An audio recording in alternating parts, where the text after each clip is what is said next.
Buenas tardes, queridas amigas, queridos amigos. Comenzamos hoy una nueva edición de Dos Tercios, el programa que radiografía el proceso constituyente. ¿Cómo estás, querido Tricio? ¿Cómo ¿Cómo estás, está esta Alejandro? semana? Buena semana en realidad en lo personal y también una semana interesante lo que ha sido la Convención Constitucional, pero hay que partir siempre por el principio y fue una semana política que se inició con la acusación constitucional en contra del presidente Sebastián Piñera y que nos hace preguntarnos seriamente cuál es la relación del presidente Piñera con el descrédito del régimen presidencial, que es, recordemos, uno de los temas controversiales que se discuten hoy en la Convención Constitucional. ¿Adoptaremos un régimen semipresidencial o parlamentario? ¿Se puede destituir un presidente que pierde la confianza popular y el apoyo del Congreso? ¿Cuál será el estándar que aplicará la nueva Constitución en esta materia a los futuros gobernantes de Chile? ¿Esta acusación constitucional pone más inestabilidad al sistema político? Fueron temas que surgieron temprano en esta semana, pero también ocurrieron varios episodios, Alejandro, desde el punto de vista de esta semana de la Convención Constituyente. Primero, que la Comisión de Forma de Estado, Descentralización y Equidad Territorial sesionó en dos localidades de nuestra Valle de la Concagua, en Putaendo y en Calle Larga. Hay un video para que lo puedan revisar nuestros auditorios. También el Colegio de Profesores de Chile entregó una propuesta de educación a la Convención Constitucional. Trataremos de abordar algo de ese tema. La Corte de Apelaciones de Valparaíso acogió este recurso de protección presentado y avisado ya por constitucionales de derecha en contra de la Convención Constitucional por el tema de los 2/3 y por los plebiscitos dirimentes. Y también la primera propuesta constitucional seria, ¿no?, con artículos de normativa, fue presentada y nada más y nada menos que fue el tema del derecho a una vivienda digna. Vamos a hacer algún comentario más adelante en el programa. Y hay dos notas increíbles, ¿no? Una que lo habíamos mencionado la semana pasada, que hay una calendarización de lo que va a ocurrir semana a semana en la convención, y hay algo que se llama las semanas distrital. Pero constituyentes de derecha van a usar esta semana distrital para viajar a España y reunirse con representantes de un partido ultraconservador, conservador, que es el partido Vox, ¿no? Y ya también vamos a mencionar ese tema. Y tal vez la última nota curiosa nuevamente es que la convención, la mesa de la convención, confirmó que el convencional Rojas Vade solamente había hecho una renuncia a través de los medios de comunicación, pero no ha firmado todavía ningún documento donde normaliza su renuncia a la convención. Son temas que han surgido, pero quiero que vamos, Alejandro, a lo que fue esta sesión de la Comisión de Forma de Estado de Descentralización y Equidad Territorial de la Convención Constitucional, que estuvo en Putaendo y en Calle Larga, ¿no? El constituyente aconcagüino Claudio Gómez valoró mucho que se haya realizado en el Valle esta sesión de la convención, y el otro personero, digamos, que fue Rodrigo Mundaca, que es gobernador regional, destacó al menos tres temas que son muy relevantes en la perspectiva de lo que es la quinta región, pero concretamente lo que es el Valle de la Concagua, ¿no? Y los tres temas que surgieron de esta reunión, dentro de los tantos, ¿no?, fue primero la descentralización, y ahí volvió a surgir este tema de darle luz verde a la región de Concagua. Ahí te vamos a preguntar qué podría ocurrir en eso. Volvió a aparecer el tema del agua como consumo humano, que es un tema crítico en nuestra jurisdicción Aconcagua, y finalmente un rechazo absoluto como declaración, digamos, de esta convención al extractivismo minero, que ha afectado no solamente el uso del agua, sino que también la calidad de vida y ha alterado el medio ambiente en esta zona, pero forma parte del tema productivo. ¿Qué opinión tienes, Alejandro, de lo que fue esta pasada de esta comisión por el Valle de la Concagua? Bueno, un montón de opiniones, porque finalmente nos deja de ser un hecho llamativo que las diferentes comisiones se vayan constituyendo a lo largo y ancho del país en un recorrido por Chile, en un recorrido que hace mucho aspaviento de la participación y del pluralismo y de la búsqueda de escuchar a la ciudadanía, pero lo que vimos en Calle Larga dista mucho de eso. O sea, en realidad lo que vimos en Calle Larga no fue otra cosa que una repetición de un guión muy antiguo, que es cuando las autoridades visitan las provincias. No vimos a ningún vecino, No hubo ningún proceso de ampliación de la convocatoria a organizaciones sociales genuinas del territorio, a organizaciones sociales diversas del territorio, incluso siendo progresista en ese sentido, no hubo invitaciones a organizaciones que derechamente no están de acuerdo con los temas fundamentales que se promueven en los que promueven los constituyentes en torno al territorio, a la economía, a los tipos de gobierno. O sea, de un encuentro con la ciudadanía, ni hablar. Eso no existió, eso es fantasía, eso está en la cabecita loca de algunos que creen que juntarse con los alcaldes, que creen que juntarse con exalcaldes, que creen que están en campaña a propósito, que creen que juntarse con cores que están en campaña a propósito, o sea, y reunir al establishment de la política tradicional a nivel local es una apertura a la participación. Si creen eso, yo creo que están dando muestras de un desvarío profundo. Lo que vimos en realidad fue que se juntaron los mismos de siempre. El problema no es que se junten los mismos de siempre, yo me encanta que se junten los mismos de siempre. El problema es que los mismos de siempre dicen que no se juntan con los mismos de siempre, que lo que hay que hacer es juntarse con otros, con la ciudadanía, con la señora Juanita, con la señora Teresa, con don José, con el señor del cerro, con el que no tiene agua. Así que vimos al gobernador regional del agua, que vino a plantear algo muy original, que hay un problema con el agua. Si por eso lo eligieron gobernador, o sea, ¿qué onda? Vimos al constituyente de la región de Aconcagua que vino a plantear que quiere región de Aconcagua. Si eso ya lo sabemos, lo ha dicho, además, él representa, él es parte de un grupo de interés que quiere eso. Y se dio maña para traer al grupo de interés, instalarlo en la Asamblea Constituyente para repetir lo mismo que ellos han venido diciendo por años. Entonces, finalmente, si ese va a ser la temática de este viaje por Chile, de estos constituyentes recorren Chile, la verdad es que es lo más improductivo que he visto, porque en el fondo, salvo un par de intervenciones, porque en esos encuentros participaron más expositores, pero la mayoría de los expositores vinieron a reforzar temas que son de interés de los propios constituyentes. Yo me quedé con la impresión de que los constituyentes solo vinieron a escuchar lo que quieren escuchar y lo que les interesa escuchar. Y eso, francamente, es preocupante. Porque en el fondo, salvo una intervención que vino a ser un contrapunto con lo que se escucha tradicionalmente, con lo que ya sabemos que quieren, con lo que ya sabemos que promueven, esta excepción es eso, una excepción que confirma la regla, y la verdad es que más eco que el que puedo tener en ese video, que esperamos que si entran a Chile Constituyente lo vean y se den el tiempo, para que vean cómo los rostros conocidos y muchos de ellos queridos por nosotros, pero los rostros del establishment, de eso que se critica siempre, ¿cierto? De los mismos de siempre, están allí.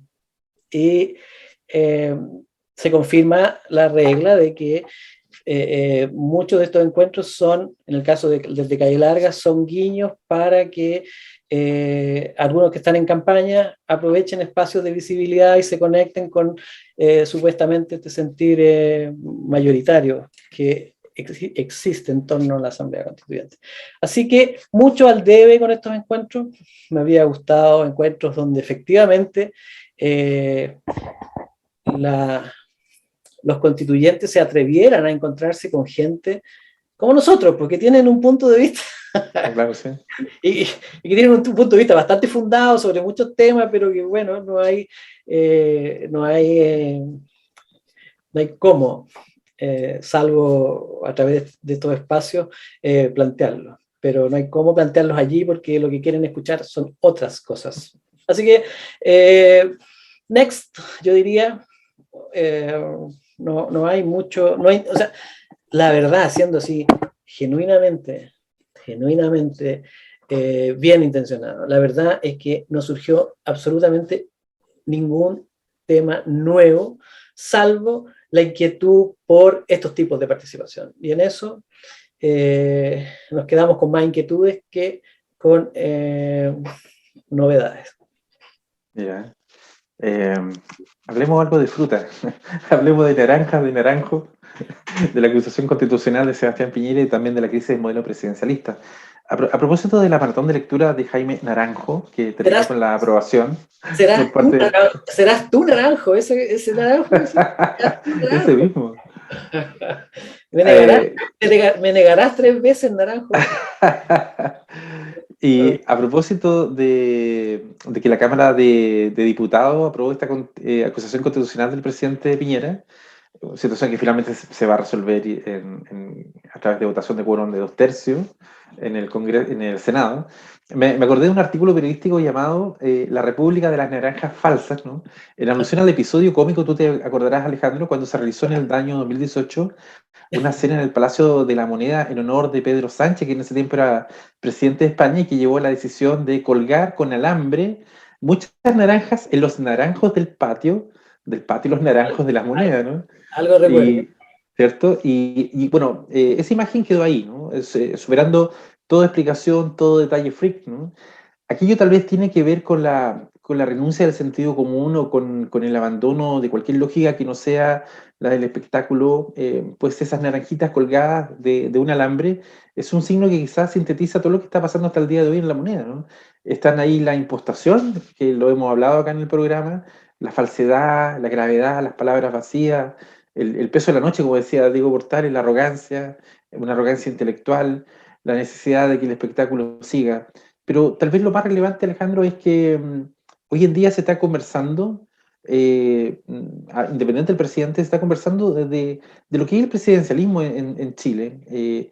Recordemos que de alguna manera la figura del presidente está investida de mucho poder, que aparentemente por arte de magia, como se pensaba en el pasado, podía resolver conflictos económicos, sociales, políticos que vive el país y la gente. Ahora, esa figura del superpresidente está tambaleando. Preguntarte, Alejandro, con tu experiencia política, ¿se está pensando en la Convención Constitucional de cambiar el régimen presidencial, también de cambiar el régimen bicameral? ¿Tenemos alternativas al presidencialismo o es algo que está muy inquistado en nuestra historia política y social? ¿Cuál es tu percepción del tema? Por supuesto que es algo que está, no me gusta la palabra enquistada porque tiene una connotación ponzoñosa, ¿cierto? Entonces, Sí. yo diría que es algo que está muy, muy enraizado en nuestras costumbres, tanto como el centralismo, por eso que es chistoso, cuando yo me quiero incluir en eso, pero yo no estoy de acuerdo con esta idea. Cuando los políticos se empeñan en demostrarnos que quieren luchar con el centralismo cuando ellos son archicentralistas. O sea, no hay nada más centralista ni nada más controlador que alcaldes que se dan maña para poner palos blancos de alcalde, para tratar de volver 4 años más. Eso es la suma máxima del centralismo, de cooptar, de algún modo intentar siempre cooptar el libre fluir de la democracia. Entonces, cuando personajes sumamente centralistas a nivel local intentan criticar el centralismo del nivel provincial, los que a su vez intentan criticar el centralismo del nivel regional, no hacen más que reproducir una cuestión que está absolutamente arraigada en nuestra idiosincrasia y que es más bien esta compulsión por acapararlo todo, ¿cierto? Esta compulsión por controlarlo todo. Y controlarlo en ciertos niveles. Entonces, esta idea, por ejemplo, que ronda, que queremos región, que la región de Aconcagua, que la región de aquí, que la región de allá, que la República Independiente de aquí, no es otra forma de destrucción de la institucionalidad, de hacerle la pega a los intereses internacionales que necesitan de territorios débiles. Entonces, cuando todo el mundo habla del territorio, que esto usando palabras de la Asamblea en Calle Larga, digamos, lo que se escuchó en Calle Larga, que los territorios son más fuertes, que los territorios unidos. Es lo más ilógico hablar de territorios autónomos unidos. Como la idea de, oye, vamos a fraccionar para unirnos. Entonces, eso lo que es la fragmentación, es la feudalización de lo moderno. Y por supuesto que la gente que genuinamente piensa que esto resulta, lo cree, pero lo que la historia muestra es que las cosas no funcionan así. O sea, cuando se descentraliza, lo que hace se fragmenta, se secesiona. Y de algún modo esa fragmentación tiene un costo que se puede superar con el tiempo, pero son costos que en procesos socioeconómicos pueden tomar décadas subsanar. Y por lo tanto, todas estas ideas sobre el centralismo, sobre el régimen presidencial, no son más que síntomas de una enfermedad contemporánea, y es la fragmentación. Como dice Bauman, Bauman, ¿cierto? La licuación. Otros dicen, bueno, en tono de broma, dice, esta cuestión ya no está licuada, sino que está gaseosa, en cualquier momento explota. Todo eso no es otra cosa que hacerle la pega al capital internacional, a las transnacionales, a las corporaciones, a los únicos que les interesa que los territorios estén fraccionados y que tenga un cacique en cada cuadra, y además un cacique veleidoso que no quiere juntarse con el de la otra cuadra a menos que cumpla sus condiciones, es a las transnacionales, a las grandes corporaciones, a esas que no necesitan límites. ¿Para qué se destruyen los límites? Para que el capital fluya libremente. Pues. Entonces, cuando alguien dice, mire, lo queremos economía extractivista, a mí me gustaría que llegaran con por lo menos con una propuesta para producir chip en Chile. Pues. O sea, ok, estamos de acuerdo. Si no queremos sacar cobre, bueno, pero hagamos microchip, aunque sean microchip, macrochip, yo creo. Por ahora hagamos macrochip. El asunto es que hay un cierto delirio y todas estas ideas de cambio de régimen presidencial a parlamentario, de descentralización, son partes de esa enfermedad contemporánea. Suena duro decirlo así, nosotros nos atrevemos a decirlo. Por supuesto no somos una corriente de opinión no somos una corriente de opinión mayoritaria, tenemos súper claro eso, pero por lo menos que alguien diga, oye, y nadie dijo nada cuando estaba esto ocurriendo. Nosotros decimos que es un absoluto absurdo, planteado en términos reales de un país que necesita desarrollarse. Ahora, desde el punto de vista de los intereses de fulano, sutano, mengano, en concreto, por captar o conectarse a la corriente predominante hoy en día, por supuesto se justifica, pero es altamente reprochable. Alejandro, hay dos noticias que llamaron mucho la atención. Primero, porque en estas semanas la Convención Constitucional está recepcionando propuestas, digamos, del mundo civil. El Colegio de Profesores de Chile entregó su propuesta de educación a la Convención Constitucional. Carlos Díaz, que es el presidente de este Colegio de Profesores de Chile, dijo que ellos creen efectivamente en que la Constitución debe asumir un nuevo concepto de educación, la educación como derecho humano fundamental, así lo estableció. Yo tuve la oportunidad de revisar algo lo que propusieron, no en detalle, pero sí quedaron muchas interrogantes. Primero, ¿qué se entiende finalmente por calidad de la educación? En la actualidad vivimos una educación bajo parámetros estandarizados, tal vez alejado de la justicia curricular, que es el concepto, digamos, más en boga hoy en día, donde la rendición de cuentas respecto a qué hacen las escuelas con los recursos de subvenciones a veces prima por sobre la calidad y el derecho a aprender. ¿Cuál va a ser el rol que va a tener a futuro el Mineduc a cara a los desafíos de las décadas venideras? ¿Cómo se entiende el derecho de la familia a escoger la escuela que quieren para su hijo? En fin, el tema de la libertad de enseñanza. Hay muchos temas, digamos, que están relacionados. ¿Ves positivo que un gremio como el Colegio de Profesores haga una propuesta con más interrogantes que respuestas en realidad hacia la Convención Constitucional? O sea, en lo que acabas de comentar tú no veo novedad, ¿eh? Eso se ¿Mm? viene planteando hace mucho tiempo y la verdad es que es,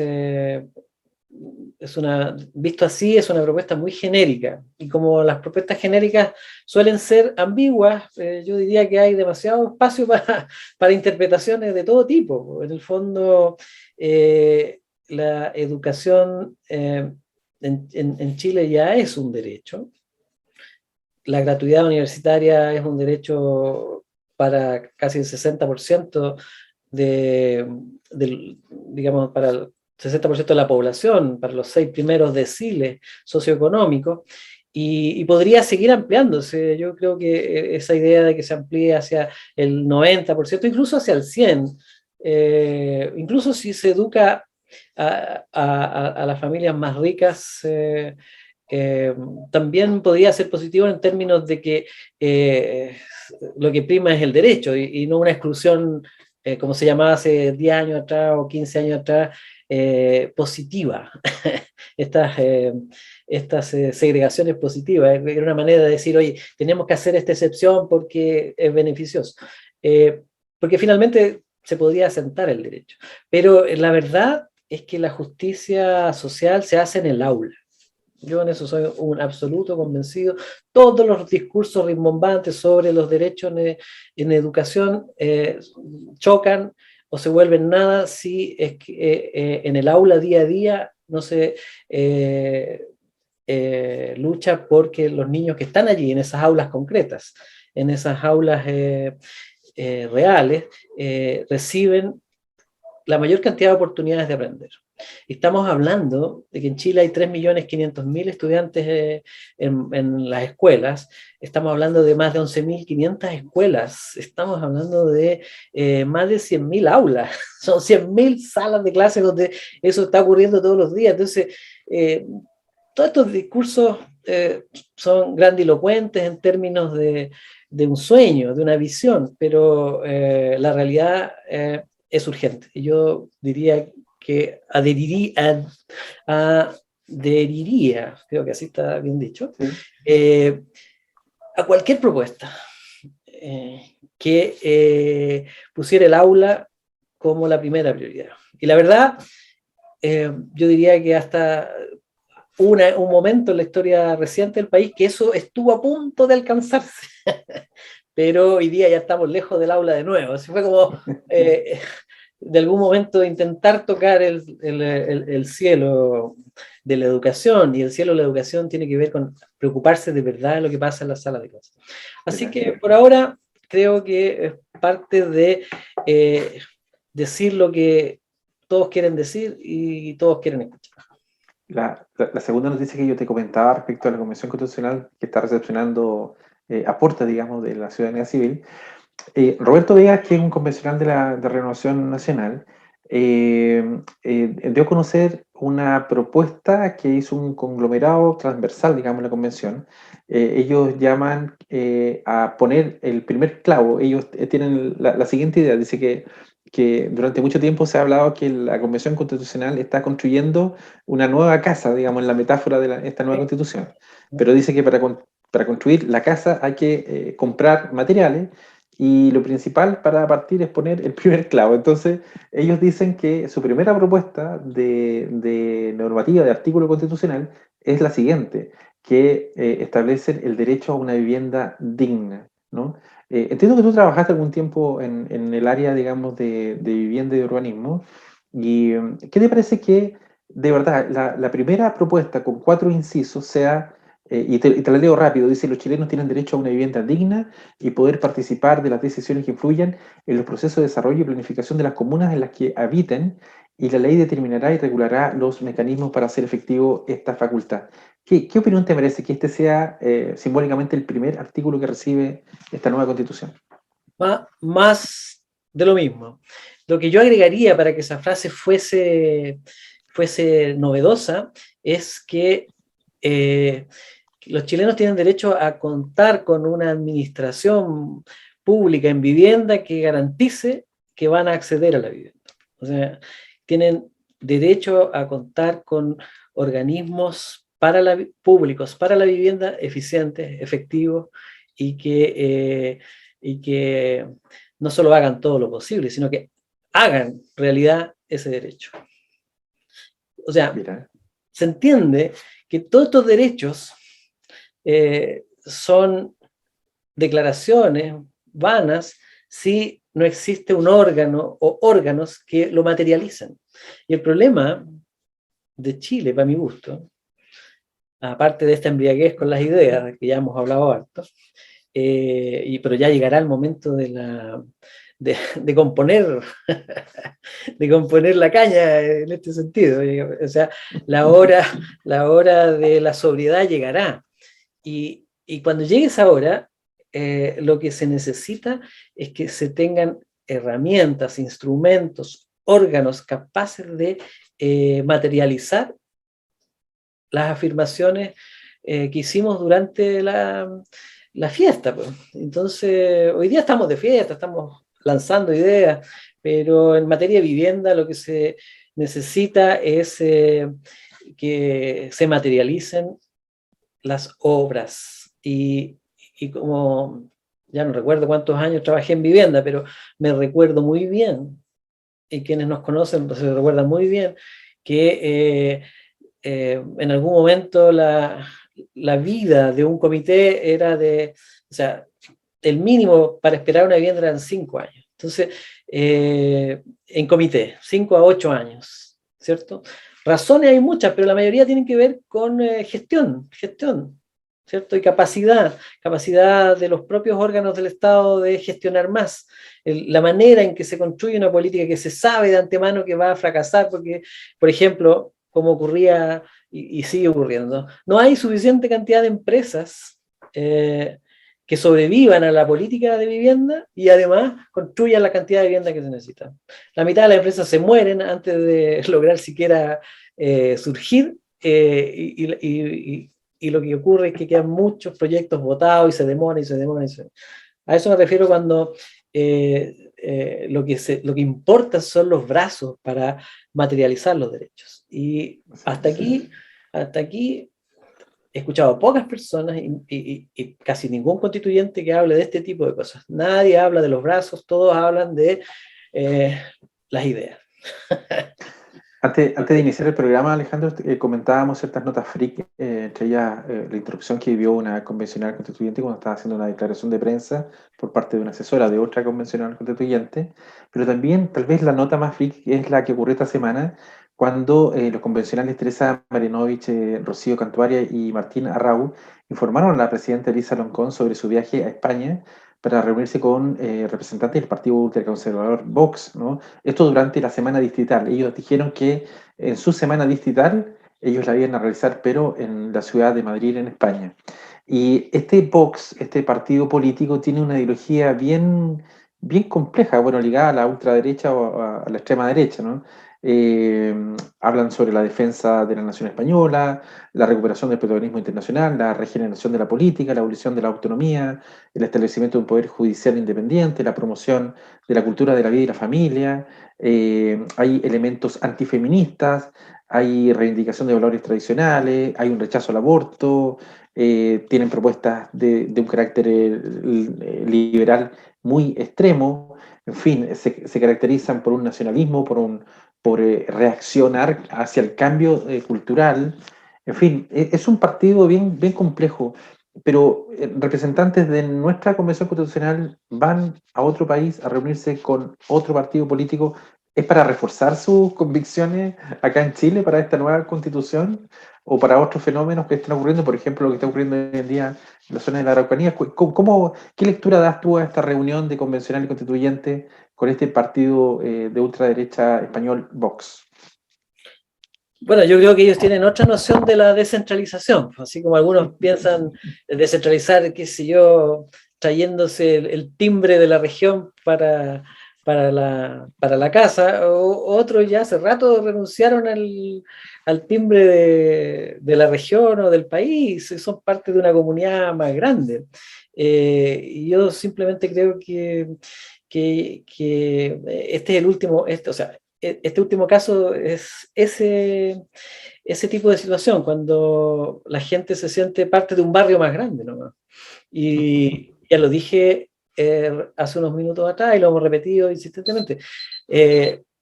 Cuando se descentraliza, lo que se hace es la pega de aquellos que no necesitan límites ni territorios firmes, ni países ordenados y articulados.